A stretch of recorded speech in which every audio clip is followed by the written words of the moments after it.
Greetings, everyone. I'm Alison Dunlop-Shanes, and you're watching ADX-Files. And I'm here with my guest, Miguel Conner.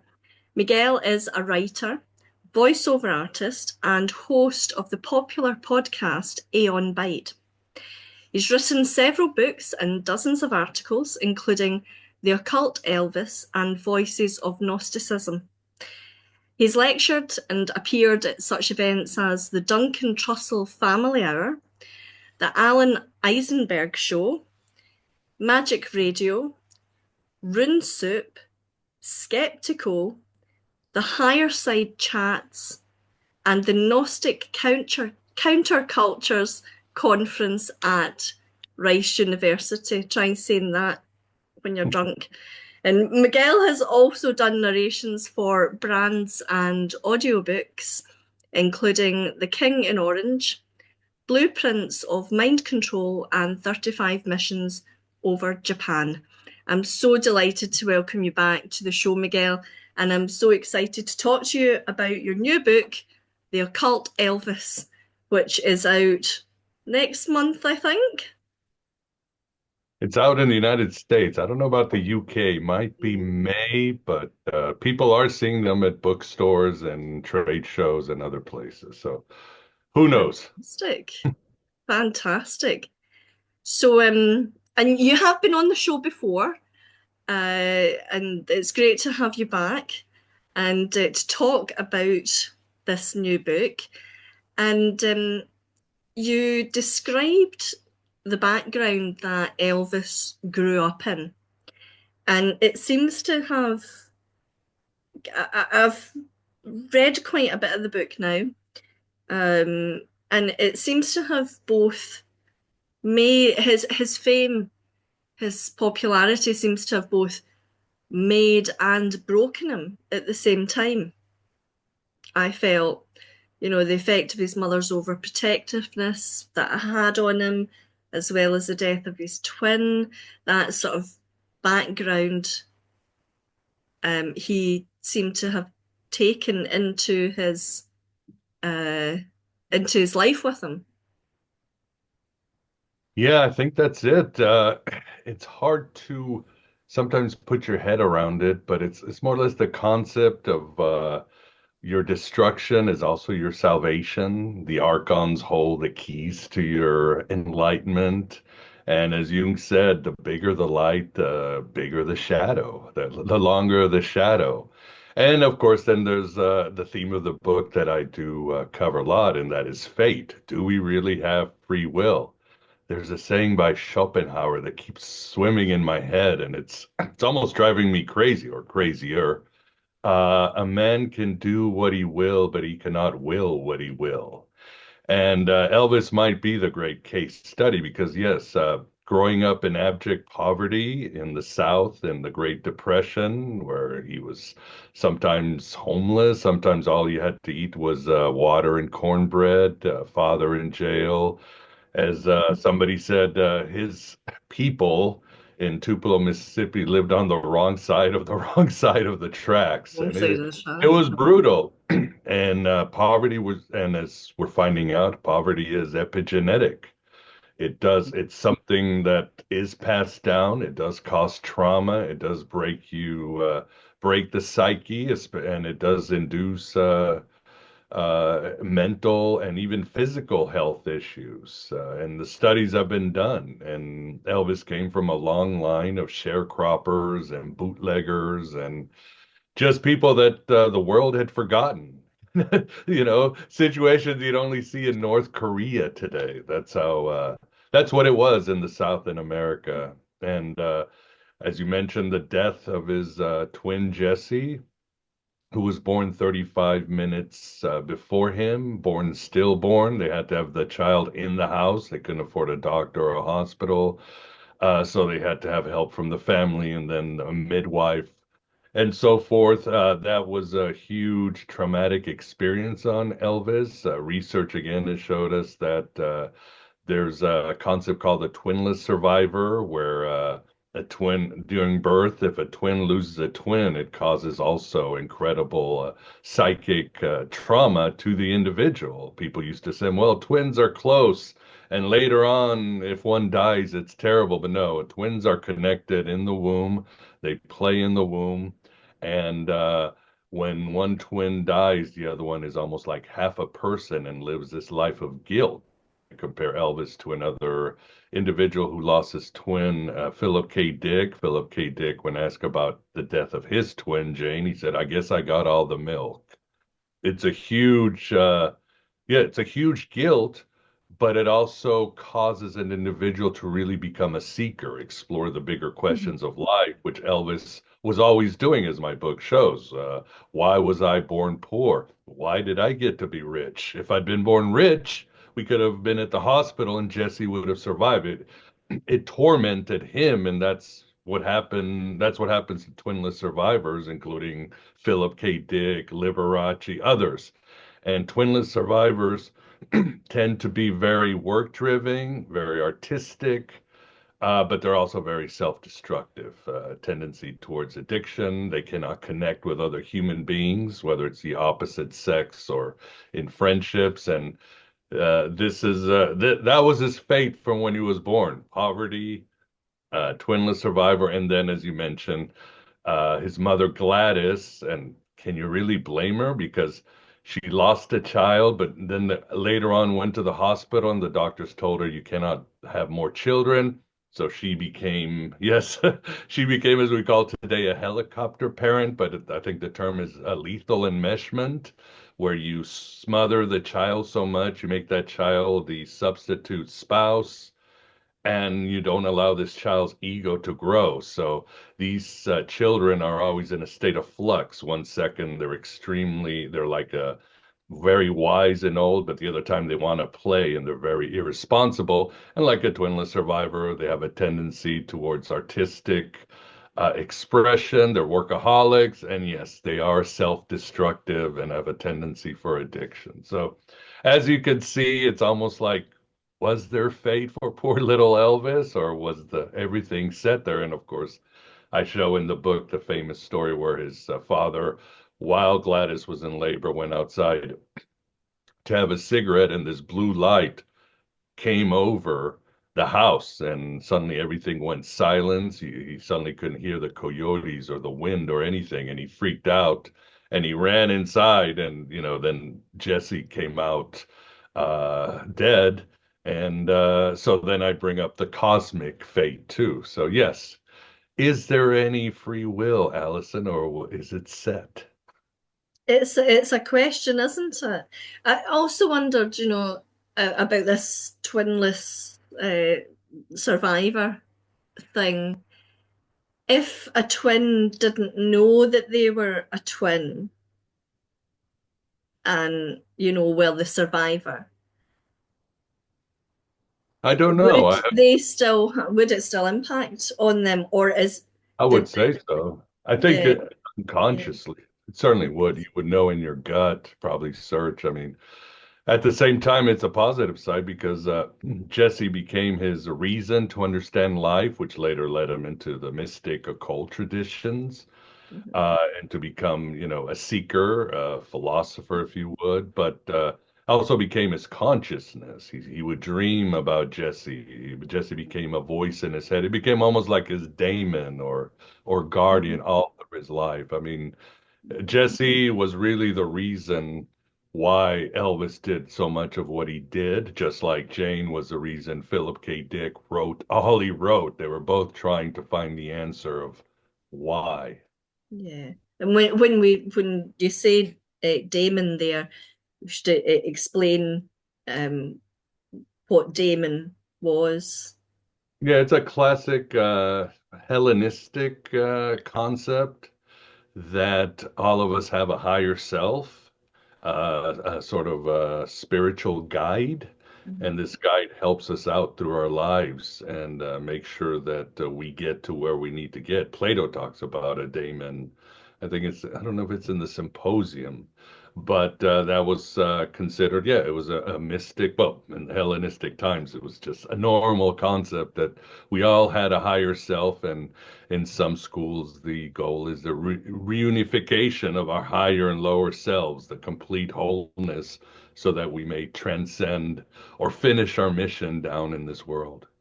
Okay, okay. Yeah, it was interesting reading about uh, Jesse and Elvis, this idea of them in the room and listening to this Pentecostal music.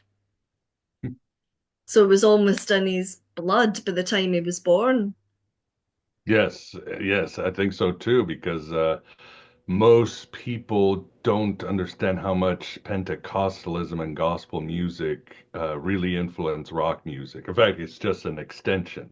Mhm. Gladys had that witch blood that Elvis would inherit. So she had a second side because she shadow people, had premonitions. Who knows where they got it from? And when she was pregnant, she didn't even know she had twins. She had this urge to always go to church every night. And the church could be at the little building or it could sometimes outside. And it was not what we think of church. It was very shamanistic. The people would play, people would shake, and you'd start bumping into each other until you went into an altered state of mind, speaking in tongues for hours and hours. As somebody said, it was a non-drug bacchanalia. And people back then used to say, these Pentecostals, they're starting to mix Jesus and sex because it was pretty ecstatic, if you know what I mean. And in Yeah. fact, the idea of leaving your seat at church in the 40s and doing that, it was called rock and rolling. And eventually, that's what Elvis and Jesse went through every day while they were in the womb, just this energy and people summoning the Holy Spirit and so forth. So it just made sense when he was born, this would be with him. Yeah. I didn't know until reading your book that that's where we got the expression rock and roll from. I didn't know that. Yeah. I'm sure many people out there listening will be, wow, in fact, there's a lot in your book that made me go, huh? Why did I not? Why did I not Yeah. pick those things? Yeah, these individuals, the founders of rock and roll, whether it's Johnny Cash, Little Richard, Jerry Lee Lewis, Elvis Presley, they were just Pentecostal preachers who took this. Again, they found a way, like Prince or David Bowie, to sort of mesh sex and Christianity, mystical Christianity in one little package. The Carpocratians of ancient times, the Gnostics would have been very proud of them. And they got away with it. They did. And you said too that Gladys had these mystical or these sort of psychic experiences. But what kind of things did she It's encounter? it's not there's not a lot of things recorded. She was kind of, I don't know, kind of disliked in fear in the little town of Tupelo. So we don't have exact things there. There's one encounter where she would see again these shadow people while walking at night and other mystical experiences, but nothing solid. Again, one thing about record keeping in the South and the Great Depression, it's you've got to dig deep. And I dug at some of the biggest biographies, and Mhm. I got as much as I could get. Yeah, you But certainly the got a lot. other, oh, there is one, of course. Yeah, again, I have to think. When Elvis was a teenager, or he was just getting big, he was hanging out with his girlfriend June Juanico, and they both used to love to read "The Prophet" by Khalil Gibran. And he confessed to her they were sitting by a lake. They had just visited a friend who had leukemia. One thing about Elvis, rich or poor, very charitable and kind person. He had a shadow side, and he told her that he was able to astral travel and go to the stars and different planets, and he taught her how to do it. And June is like, "Well, where'd you learn this?" As my mother taught me. And but he said, "Don't tell anybody because here in the South we would get into trouble." And there's a healing too. They certainly believed in healing, which Elvis learned to do, physical healing. And there was one time where Elvis was really sick, again, too poor to go to the doctor, and the Gladys and Vernon did the laying of hands, and then within a few hours, Elvis's fever and everything was gone. Wow. Well, Elvis was a descendant of uh, from Indian blood. Is that right? Yeah, No, yes, there are accounts that he did have Cherokee blood. Uh, Cherokee. yes, his maternal great grandmother was Jewish, but he also had Welsh, Scott. Again, record is hard, but Yeah, that sort of stew, I think we can confidently lean yeah. on. Something certainly obviously motivated through the family line, as I think these things can. Now, Um, Priscilla thought it was a demon. Uh, she always thought that Elvis was doomed. There was no way he was going to survive. And she said that family had demons. And again, we see it. Gladys died young, abusing pills and alcohol. Elvis, and of course, we've seen what happened to poor Lisa Marie. There was something yeah, dark, but again, that darkness brings gifts, right? Prometheus brings fires that could burn you. The devil, you can make deals with the devil, but you got to give him his due. So that was the lineage of Elvis. wow. Um, and he had UFO encounters. What? Yeah, yeah. I did not. Pretty- I did not know this. I'm an Elvis fan. Yes, yes. And mind you, for your listeners or viewers or whatever Secret Service is listening in, um, I don't use you and I know that Elvis tabloids, I mean conspiracies way before us. It was a cottage industry. You know, it was Elvis an alien and Elvis got beamed down. I only use the biographies of established individuals, Priscilla, Memphis Mafia, family, friends. And in all of these UFO encounters, there's always a group of people, and they were there. So they're witnesses. So this is not tabloid conspiracy theory, Alex Jones. This is, again, there were people there, and he had one, two, three, I think four UFO encounters. And even then, he was a versed UFO fanatic. He had read Chariots of the God by von Daniken. He read the UFO literature. He was one of those first people that said, the vision of Ezekiel in the Bible. He's like, those are UFOs, and he drew them as UFOs. He read the Book of Enoch. He believed that these aliens were far superior than us and could communicate telepathically, and they were stopping us from nuking ourselves. And again, he was thinking this in the early '60s, early to mid '60s. So he was ahead of the proverbial curve, if you know what I mean. He sure was. He sure was. Did he was he ever abducted by any of these, or did he just They witness them at all a distance? Well, there is a good anecdote. One of them was at his Bel Air mansion in California, and he was out there. I think it was with his bodyguard, Sonny West, and they were just sitting at one thing Elvis people don't forget is that he was an introvert. If giving his druthers, as they say, he loved just to sit outside and just stare at the sky, maybe astral travel, or just sit around and just sort of be by himself. That was like his when he was really in a centered mode, in a sense of peace. So one night he's just outside with his bodyguard, and a light comes from the sky, and they both look up and they say, "Oh, it's a helicopter or a plane." And then they go look at each other. Wait, there's no sound. It's flooding the trees are being flooded with this light, and it's moving at an incredible space. And Elvis tells his bodyguard, "Go inside and get all the other people so we can see this." And Sonny West runs in, and suddenly, the Memphis Mafia comes out and Elvis is gone. And they're looking at each other like, oh shit, he got abducted. We're going to lose our jobs, right? So they're running around the area. screaming for Elvis, and then finally says, "I'm over here." And he went to his neighbor's yard, and he was just looking at the sky. He's like, the UFO left. He had a few of those. Oh dear. Yeah. Oh, that's a good one. That's a good one.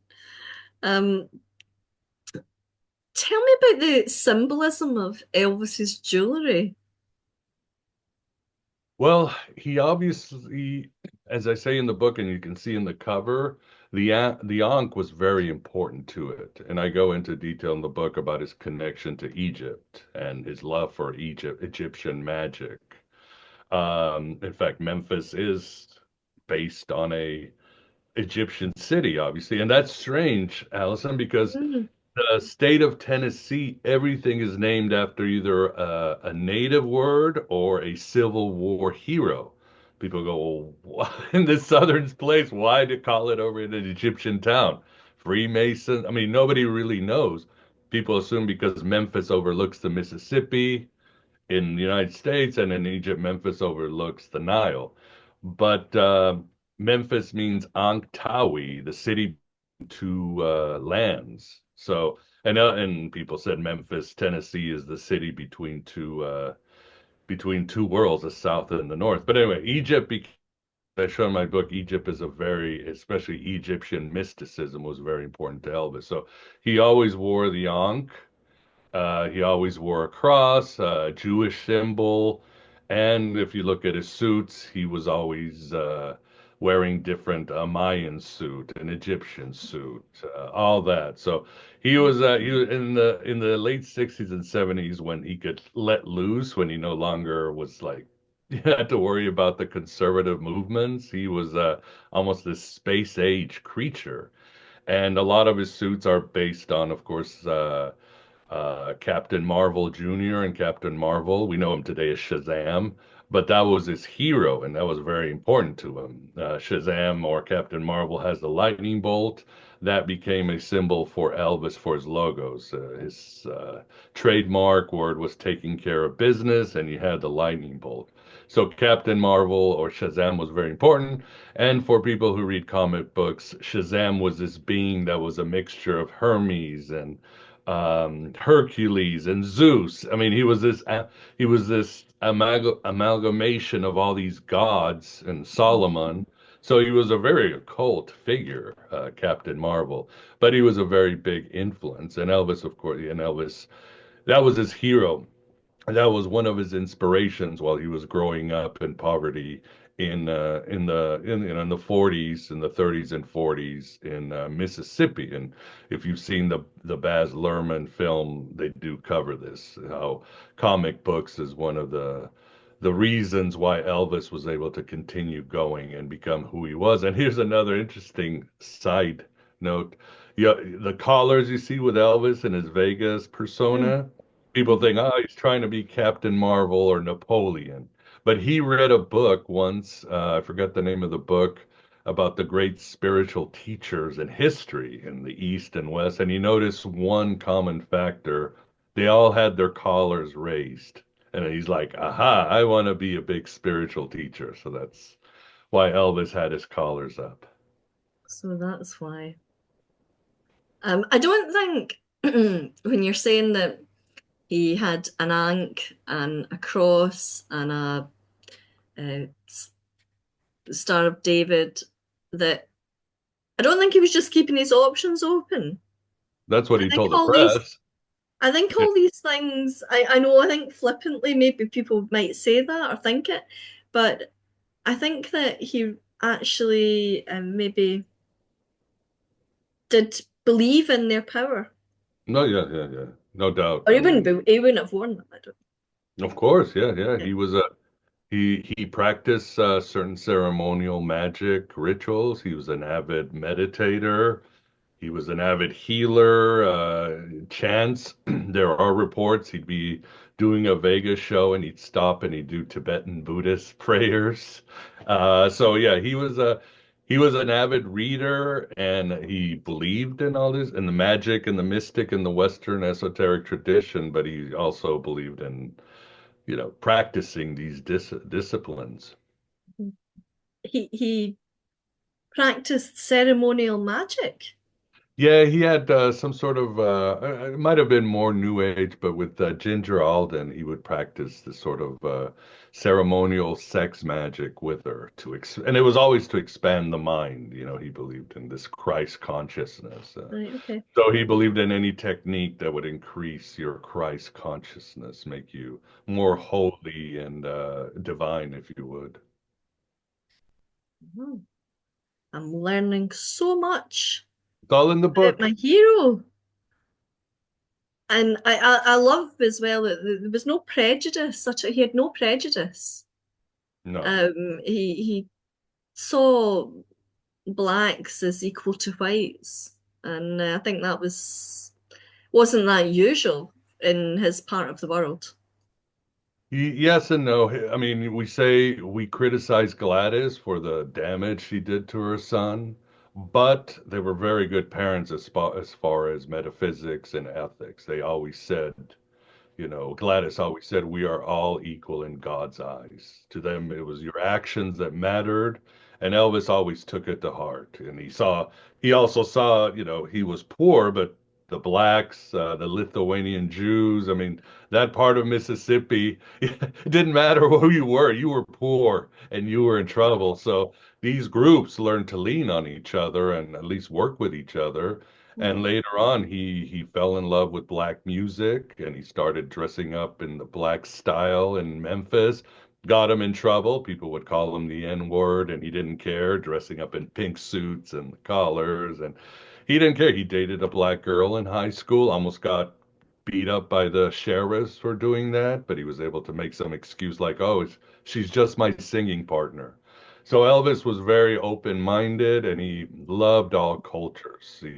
Whether it was Italian opera or Greek Orthodoxy, he always felt he loved they all had something to give to the world and they were all equal in his eyes. He had some problems with Scientology, a lot of problems with Scientology, and he was very angry at the Southern Church for when he became famous, they turned on him. They called him, the devil had possessed him and he was immoral. And he got very angry. And that's when he realized that the idea of hell was ridiculous and a judgmental God was ridiculous. And he broke away from that. He had issues with the Catholic Church because he thought the Vatican was hiding secrets. But Mhm. 99% of him was very open-minded and kind and wanted to tap into other traditions. Yeah. And I mean, if he'd never had black friends, and he probably might not have listened to black music, we would perhaps have had a very different Elvis. Yeah, yeah, but I think it was inevitable where he grew up. I mean, Mhm. he grew up in on the edges of town, if you know what I mean. So that was his culture and that's what he liked. And Elvis was always one of those, if he liked something, there was no power on earth that was going to stop him. He just didn't care. If he thought something had value, he was going to tap into it. And his generation, the silent generation, was worried about post-war America, thought things were getting kind of stale and old, and they wanted new stuff. They wanted black music. They wanted Mexican fashion and culture. They wanted to see about Eastern traditions, the beat writers and others. They wanted to see what other traditions were in the East that they could experience. So it was a turning point for the United States in the 50s, and Elvis was really at the head of bringing a lot of these things back, and that include women's liberation. Elvis's music probably, as I say in the book, released the kundalini of so many women and allowed women to be comfortable in their sexuality and their thoughts and their choices. So it also allowed men to be more vulnerable because he and James Dean showed that you could be kind of vulnerable and moody and still be masculine. So he was ahead of the curve, but also a pioneer in a lot of these issues that we don't give him credit for, if you know what I mean. I love that bit in the film Elvis that's on Netflix. I don't know if it's off Netflix now, but it was on Netflix. And the girl's sitting in the audience, and I think It's it's an the colonel awakening. that's looking at her and watching her, and She is just going loopy, trying It to is. contain in her, this sexual tension contained inside her. And this is something very, very unusual for the time. Yeah, he liberated women, and it's very true. That's how the concerts were. He almost got killed, like the Maenads, ripping Dionysius apart. That's how it was. But again, it was a sort of a, it's not just sexual, it was psychic. It was soul liberation. Women realized they could have power. Women realized they could objectify men in the same way men objectified women, and that was fine because that gave them an edge, power, objectivity. So it was Elvis was very, very important for that. Definitely. And you mentioned the trickster devil, and it's very different from the idea of the Christian devil to explain. Yeah, that one sometimes it's hard to explain because I go into so much detail. But yeah, the blues, which again we talked about gospel music and Pentecostal, but we got to talk about the blues, which also Elvis tapped into. And I think of the blues as the shadow side and gospel as the light side. And Elvis himself said, "I carry heaven and hell Mhm. in my hands, and I have to be careful how I balance them out." But the blues, especially in those days, was really tapping into African animism, into the energies, the plight of the African Americans, and all that. And Elvis loved that. He thought it was the most sincere and touching form of art, whether it was blues or gospel. Obviously, Christian blacks hated the blues, but others really loved it. But the blues, yes, there are many songs in the blues talking about the devil. But as you said, it's not the Christian devil, the Prince of Darkness. This is more of a trickster devil based on African gods, or the trickster archetype, which Jung talks about, which is global. And this figure, again, he's very Promethean. You can make deals with him, and but he also might burn you or double cross you. He's beyond morals. He can be your helper 1 second, but also your destroyer. And there's many tales of folklore and songs of that in the South with the blues. And the devil exists in the crossroads, which is that liminal place where magic happens, where you're in between worlds. And this crossroads liminal place obviously exists in many traditions from Indians to Gnostic to Greek to Scandinavian. And this is where the trickster exists, but that's where the gifts are for the shaman or the magician who dares interact with this being, this trickster, this devil. And I say that Elvis went there and was able to find his power, through music and meditation and all that. And the most famous example is Robert Johnson, who's considered the father of modern blues. And the story is you had this guy who had no talent, disappears for 2 weeks, comes back, and he's like the best guitarist that people had seen in history. And people in Mississippi and Clydesdale, which I visited, are like, he must have made a deal with the devil because there's no way in 2 weeks or whatever that he suddenly became this genius. And later on, he would die at a young age. Nobody knows, but he was either murdered or passed away during while he was playing in some bar. And he died on the same day that Elvis died. So I make all these connections and I show that Elvis too had gone to the crossroads and he himself was the Lord of the Crossroads because I spend a lot of time talking how Elvis really represents not the king archetype, but the trickster archetype, the one that brings innovation, dangerous innovation that is there when the world changes and he's at the crossroads of nations, of cities, of history. And that I make the argument that describes Elvis to a T. Mhm. Um, yeah, so you're saying that the trickster not only made Elvis, but was his downfall. Yeah, it's always that way. It's always that way. An early death is that way. Although, as I also talk about in the book, I mentioned that Elvis was also America's shaman or the West shaman.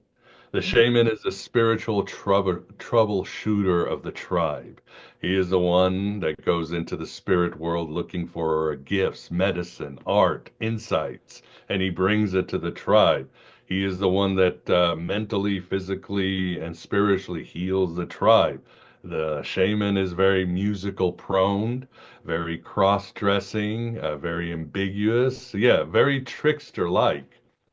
But in many cultures, especially the circumpolar cultures, what happens to the shaman as he's healing the tribe, as he's leading the tribe to enlightenment and better health and all that? His health begins to break down. He becomes addicted to drugs because of the weight, the pressure of carrying your tribe and leading your tribe spiritually and psychically. And shamans end up these broken down, sometimes overweight, bloated, drug addicted figures that are on the side of the road, a fragment, a fraction of what they used to be. And the tribe is like, we feel bad for you, but that was your job. And in a way, Elvis really represented that. Mm.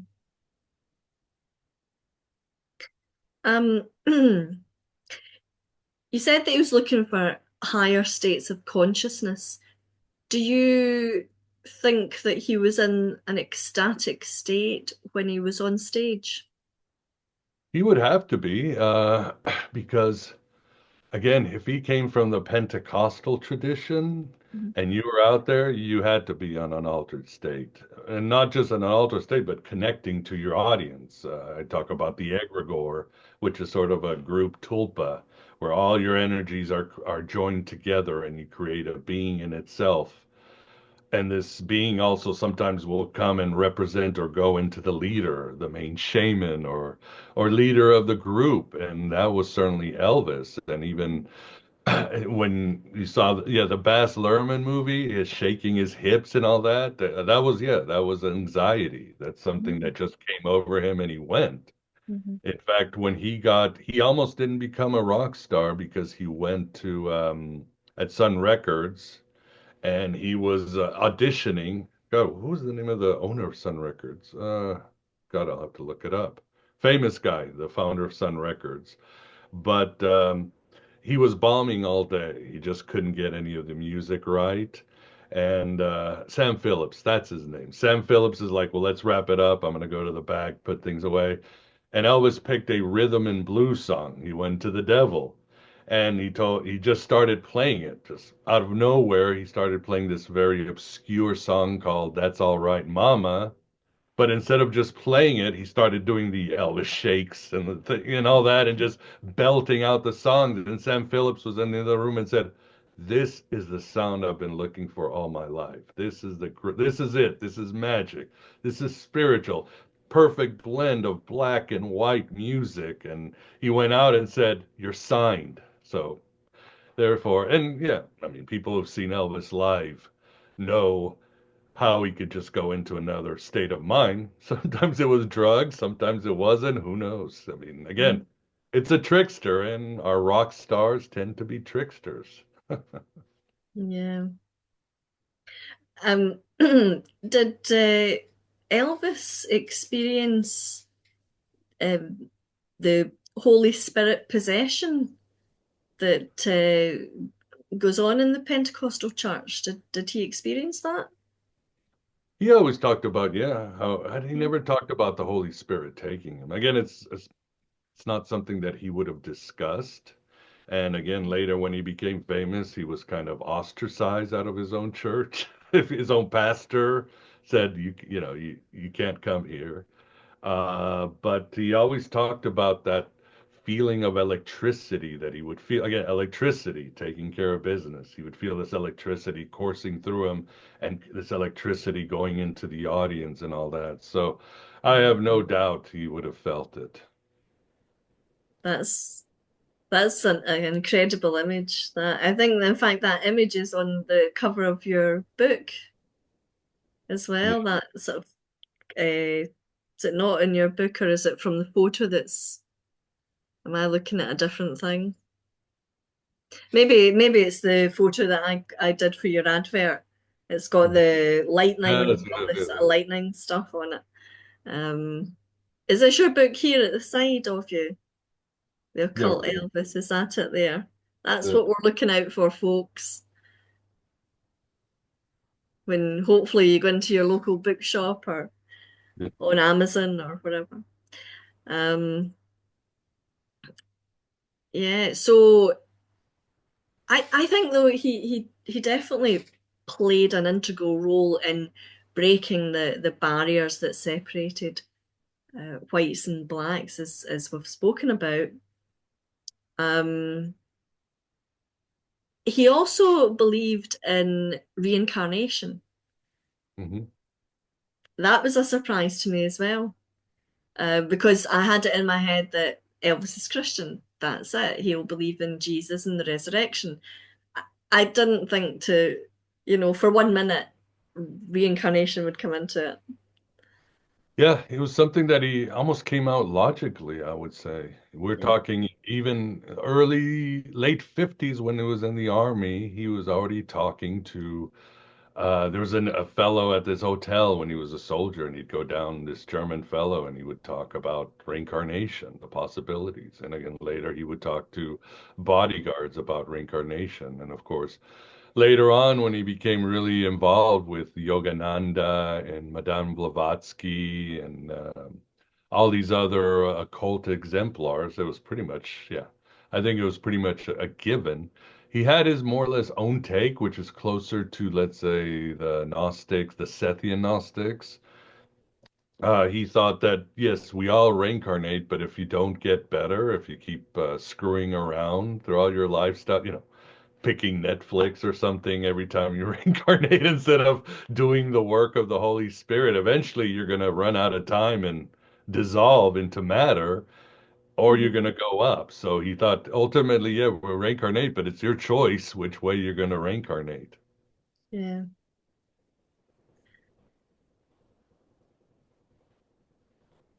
Um, what was his view of the Bible?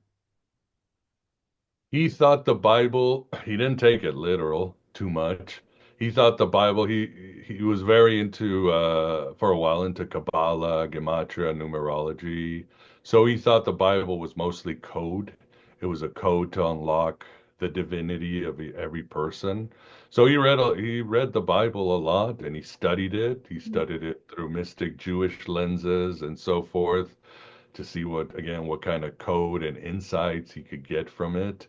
It was always his favorite book, but after Gladys died in 58, I believe. Yeah, 58, right before he went into the army, or as he was going into the army, um, it stopped giving him comfort, and he used to take it literally. And he leaned back on Gibranes the prophet to give him comfort.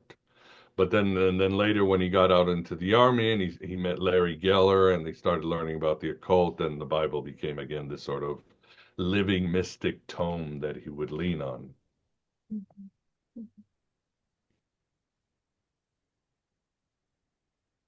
Yeah, he seemed to believe that God had put him on his path to bring him to a higher realm. That's what he hoped. That's what, That's what he hoped.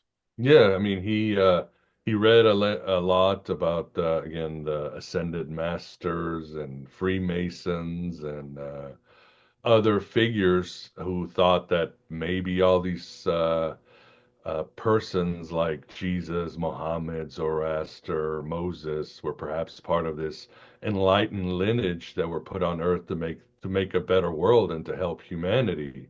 And he hoped that perhaps he never claimed he was, but he hoped that he could be. That was when he had, most famous singer in the world, millions of dollars, he had everything, but he was not happy and he said, well, maybe I'm not happy because there's that other step to become, a spiritual leader, somebody who can help humanity evolve and be better. So that's what he certainly hoped for.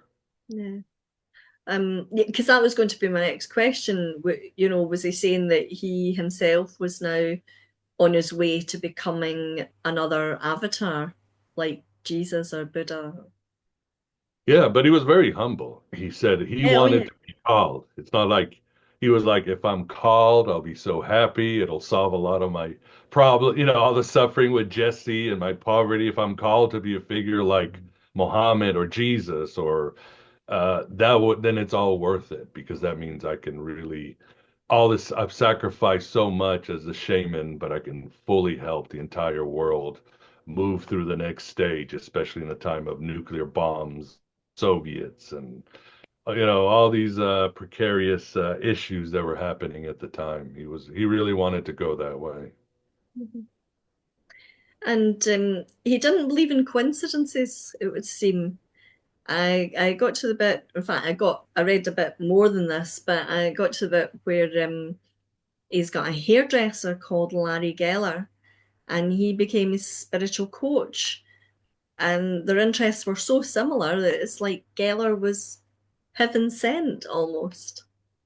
You know what they say, when the pupil's ready, the master will appear. And Elvis was ready. I think it was 64, and he was a movie star Elvis. And his movies are painful, but he was getting paid, I think, back then, $1 million a movie, which today is like $10 million a movie, plus 50% of the tickets, and all his movies were profitable. So he went from a singer to really one of the highest paid Hollywood stars. And again, he had everything you would want. He was engaged to Priscilla, had his mansion, Hollywood royalty, but he was miserable. He hated every moment.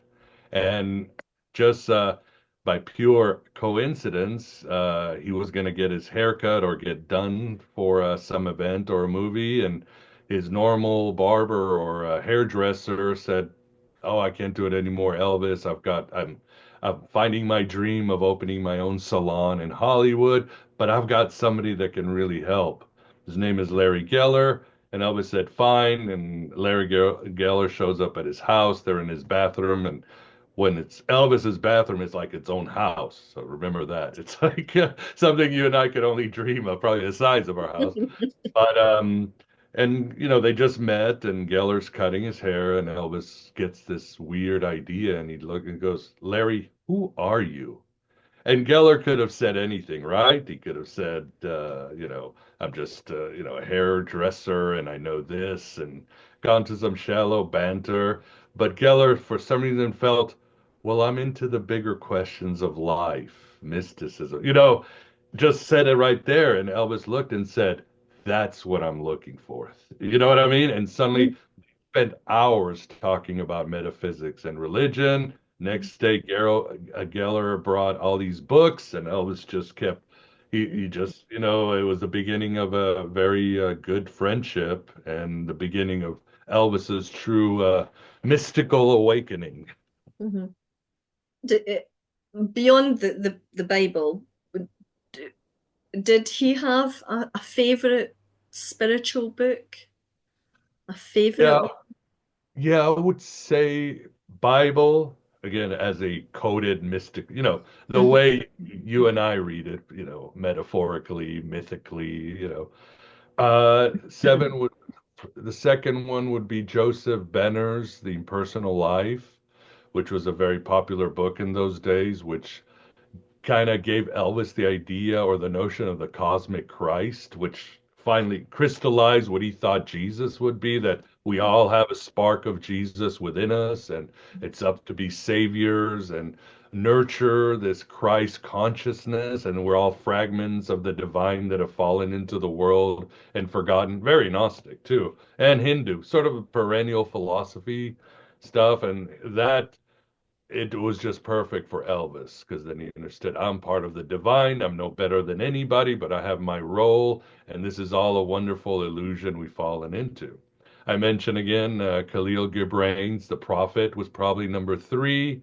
He loved Manly P. Hall's The Secret Teachings of the Ages, but he must have read thousands of books. Wherever he went, where it was Hollywood or Vegas, he always had a group of workers carrying about 200 books of the occult. And he read them all and highlighted them and had book discussions. I don't know if you've seen the last Elvis movie, Priscilla. Uh, Mm. oh, Sofia Coppola directed it, and it does have 10 minutes with Elvis having like a group of people, and he's discussing books, and what do you think of this passage and that? So check that for that scene. But yeah, that's how he was. I will. Um, the Memphis Mafia, they weren't too happy with the more you know, philosophical, religious, spiritual uh subjects that Elvis was getting into. No, no, no, because it did change him. He was becoming a different person. He almost quit twice to become a monk, a Christian monk, and then also a Hindu monk to go to Yogananda's ashram and retire there in the 60s, Wow. still, in his late 20s. So he did change. And again, bring back that movie, Priscilla. There's a scene where he's reading a book on spirituality in bed, and Priscilla's like, "Hey, you want to be intimate?" And he's like, "No, I'm too spiritual." For Elvis to turn down love. He was like, and so Priscilla hated it because he was becoming more withdrawn for the material world, but he also was very annoying. He wanted everybody to be spiritual and meditate with him. So instead of having parties and riding motorcycles with his friends in the Memphis, it was more like, let's meditate. We meet people like that, right? They get spiritual and they just annoy you. So he was driving everybody crazy. He was withdrawing, and his manager, Colonel Parker, was like, "Oh, it's a spiritual kick." But it wasn't going away after a few years. And Parker was like, okay. So Colonel Parker and Priscilla and the Memphis Mafia created this concerted campaign to drive a wedge between Elvis and Larry Geller. They planted all this BS stuff to make him look like he was another gold digger. And Priscilla put a lot of pressure on him about, you got to choose, you know, your fiance or meditating for 6 hours a day. And eventually Elvis caved, kind of. It He did separate with Geller, but he burned all his books in front of Priscilla to show he loved her. Again, that's in that movie too. But he secretly started studying and doing his occult stuff without anybody knowing. And then in the 70s, he reconnected with Geller. He was divorced for Priscilla, and then he went back to, full-time mysticism. Yeah. He got there in the end. Mhm. Yeah. Um, do you think that Elvis was bipolar? You've said that he had a bipolar essence. I think so. Yeah, especially when you look at, I am manic depressive, rapid cycler, the worst kind, thank God. I've gotten all the help I've gotten. And that's what makes me sad because Elvis did not have the therapies that we have today. We can bitch all we want, Allison, but there's a lot of options today, whether it's traditional medicine or holistic medicine. And I'm very lucky I've been able to get my demons in control, heaven and hell. But when you read about his mother, Gladys, yes, she was an extreme moods person. You never know. And if she could drag you down she was in a dark mood, but she could uplift you if she was in a good mood.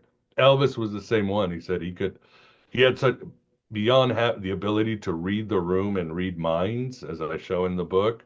He could switch how people felt just by his presence in a room. So if he was in a dark place, everybody would start shaking and feeling bad. If he was jolly, everybody felt like they were, walking on water. So I personally think that he probably was manic depressive, and he got it from Gladys. But again, that is my speculation. That's all it is. Mhm. Um, I don't know if you mentioned this before, but someone thought that Helena Blavatsky looked like Gladys Presley. Very much. That was one of his downfalls. As much as Gladys abused him, he was truly, you might say, in love with her. Again, he was the he was the pseudo or faux husband of the relationship, and Vernon got sidetracked. Mhm. So there was times in when he was a teenager, 16, and sleeping in bed with his parents. That's how bad there was nothing ever strange that happened. It was all emotional. Um, but um, when she died, it was a huge blow to Elvis, almost Mm. as much as Jesse, because again, she was only in her early 40s. It was sudden. And Elvis becoming famous was never about him. He wanted to have money to take care of his mother, his father, his cousins, his friends, his family, people in town. That's all he cared about. I mean, Mhm. as you know, he spent money like it was no big deal. He would shoot television sets and crash car.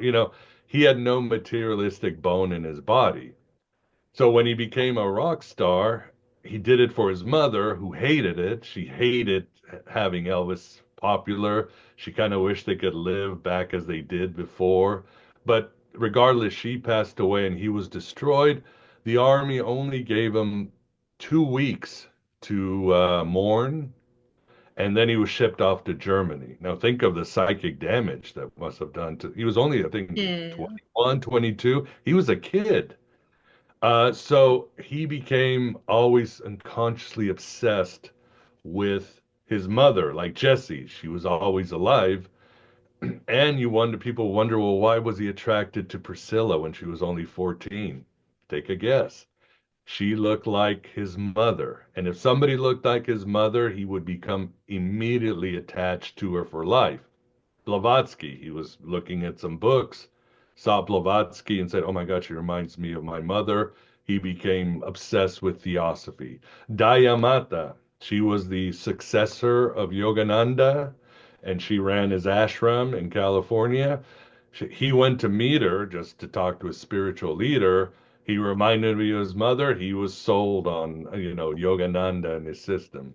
And so that was the reason why he sometimes did this. Fate, free will, I don't know.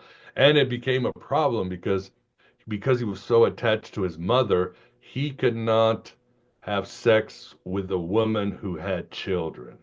So that became a huge wedge with Priscilla once they had their first child. And he couldn't. He just couldn't. Anything to do with mother, he had to worship very platonic wise, if you know what I mean. So, Oh, yeah.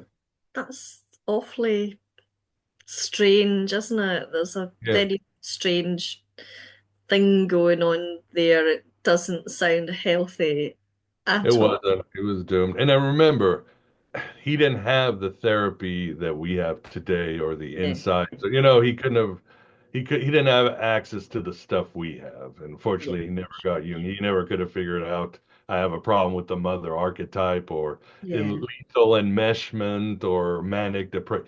He didn't have that. And so he was tormented by these things. Gosh, awful. Um, yeah, here's a coincidence. Ian thinks that I look like Helena Blavatsky. What? My husband, he thinks that I look like Helena Oh, Blavatsky. well, there you go. Maybe, yeah. Maybe he's a reincarnation of Elvis.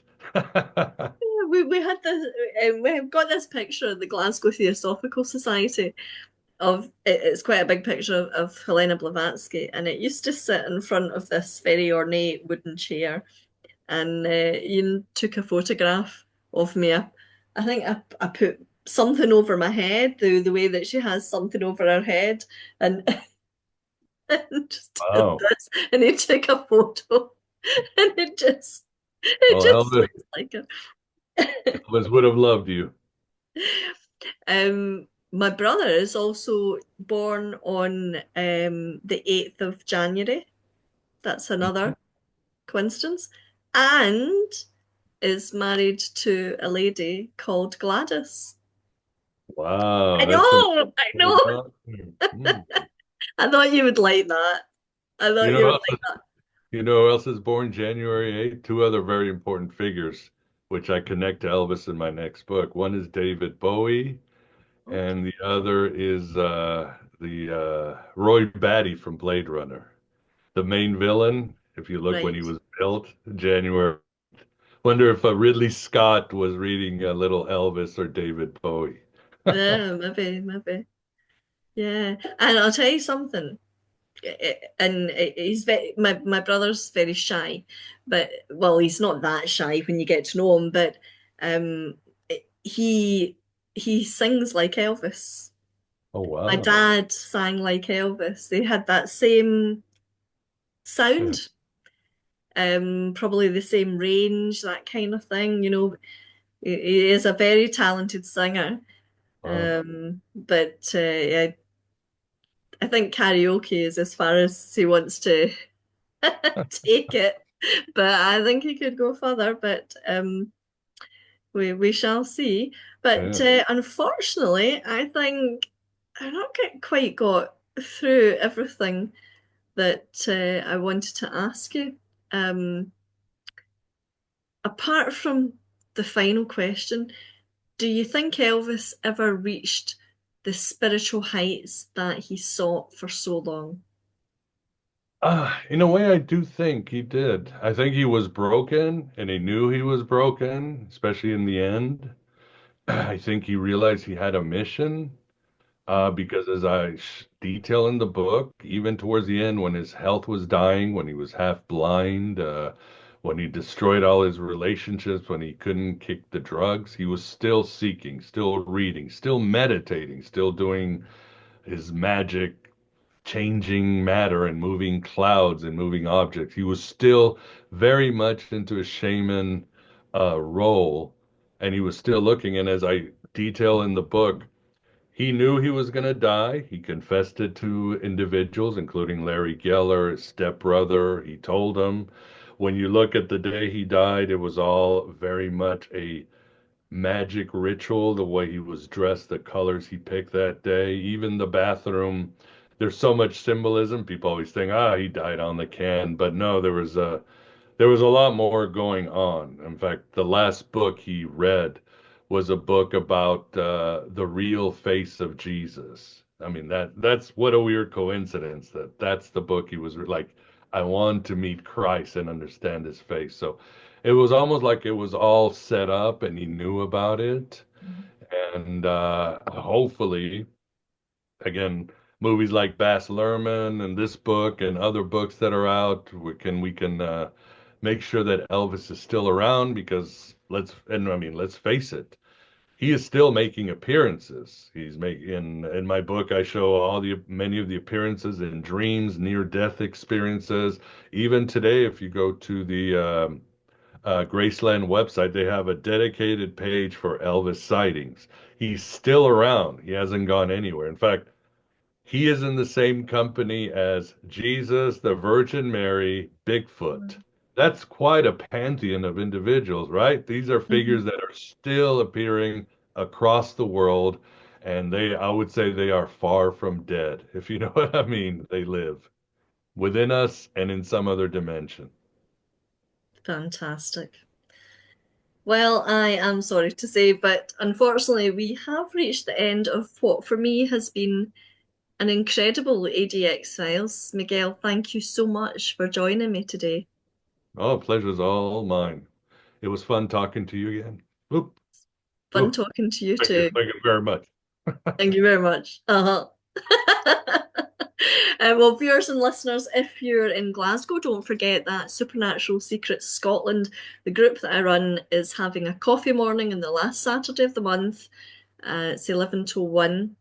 £5 will get you as much tea, coffee, and cakes and biscuits as you want. And we've also got a speaker, and this month it's Malcolm McQueen, the president of the Glasgow Theosophical Society. And he's going to be talking about tarot, and that's at 17 Queen's Crescent. And after that, um, I am going to be opening, it'll be the very first meeting of my church, Our Lady of the Mystical Rose. And we'll be doing, after the Mass, we'll be doing healing. So if you're, it'll be self-healing we'll be working on the first time. And if you're interested in anything like that, you're welcome to come along. Um, and tickets for the Scottish UFO and Paranormal Conference are available now on Eventbrite, and you can find out more by going to the conference website, Scottish UFO and Paranormal Conference.wordpress.com. Until next time, ADXers, there's more to life than what you know, so keep seeking. See you next time. Ah.